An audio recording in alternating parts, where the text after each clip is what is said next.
A challenging task at hand. Finance Minister Tito Mboweni says the effects of COVID-19 have been far-reaching and will likely be long-lasting.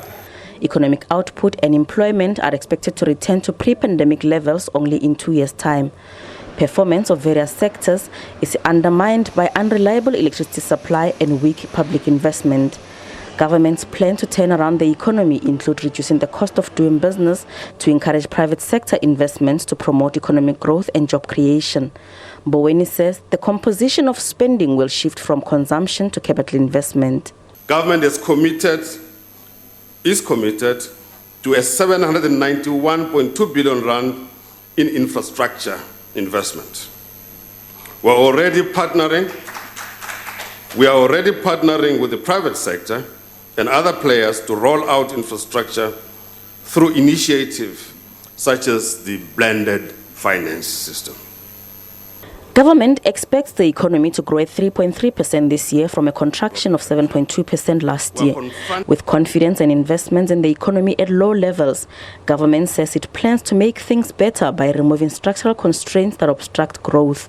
The finance minister says in the short term, structural reforms to promote economic recovery will focus on speeding up expansion of electricity generation, creating jobs, rolling out infrastructure, and supporting manufacturing and beneficiation.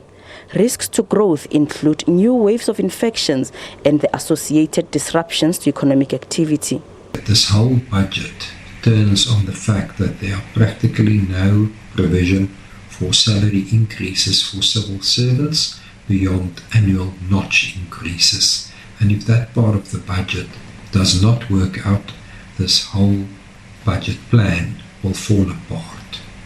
The finance minister says there's a threat of a debt spiral if urgent steps are not taken to stabilize government finances. Government debt now stands at 80% of GDP and it's expected to increase to 82% of GDP in the next financial year. Government guaranteed debts of state-owned companies are also expected to grow.